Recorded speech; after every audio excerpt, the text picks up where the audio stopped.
ఆంధ్రప్రదేశ్ పర్యాటక శాఖ ఆధ్వర్యంలో భవానీ ఐలాండ్ లో ఏర్పాటు చేసిన సంక్రాంతి సంబరాల్లో మంత్రి ఆర్కే రోజా పాల్గొన్నారు. మంత్రి ముందుగా జ్యోతి ప్రజ్వలన చేసిన అనంతరం పర్యాటకులు ఏర్పాటు చేసిన స్టాల్స్ ను పరిశీలించారు. ఈ కార్యక్రమంలో కోలాటంలో ఆడి పర్యాటకులను రోజా అలరించారు.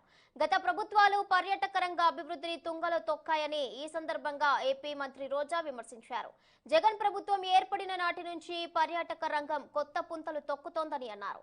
పర్యాటకులను ఏ విధంగా ఆకర్షించాలో అన్ని ప్రయత్నాలు చేస్తున్నామని, పర్యాటకాన్ని అభివృద్ధిలోకి తీసుకువెళ్తామని చెప్పారు. ఇక యువగళం యువశక్తి అనే పేరుతో ప్రతిపక్షాలు చేస్తున్నదంతా హడావిడే గాని జగన్ ప్రభుత్వానికి డోకా లేదని పేర్కొన్నారు. ఆశీర్వదించారేమో అనిపించింది. నేను చాలా సందర్భాల్లో చెప్పాను కదా, నేను ఎలా ఉంటానో నా లైఫ్ లో దానికి తగ్గట్టుగానే ఈ శాఖ ఉంది. సో అందరితో సరదాగా స్పోర్ట్స్ ఆడుతూ, కల్చరల్ యాక్టివిటీస్ చేస్తూ, టెంపుల్స్ కి వెళ్తూ నా పని నేను చేసుకుంటూ వెళ్లేదాన్ని. ఇప్పుడు నాతో పాటు అందరితో అవి చేయిస్తున్నాను.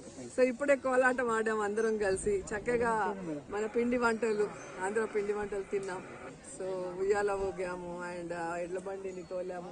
ఇక ఇప్పుడు ప్రైజ్ డిస్ట్రిబ్యూషన్ కోసం అందరూ వెయిట్ చేస్తున్నారు, ఎవరెవరికి వస్తుందా అని చెప్పి. మీరు ఎలా ఫీల్ అయ్యారో చెప్పాలి. సో అంతకు ముందుకి ఇప్పటికి చాలా ఎంజాయ్ చేస్తారా?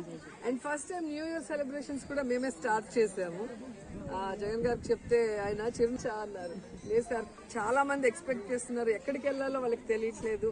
సో మనం ఒక ప్లేస్ క్రియేట్ చేస్తే గవర్నమెంట్ తరఫున వాళ్ళు ఎంజాయ్ చేస్తారు అని అన్లిమిటెడ్ ఫుడ్ తో కూడా మనం పెట్టాము. అందరూ కూడా ఆ రోజు బోటింగ్ చేసి డాన్స్ గీన్స్ అంతా చేసి ఎంజాయ్ చేస్తారు.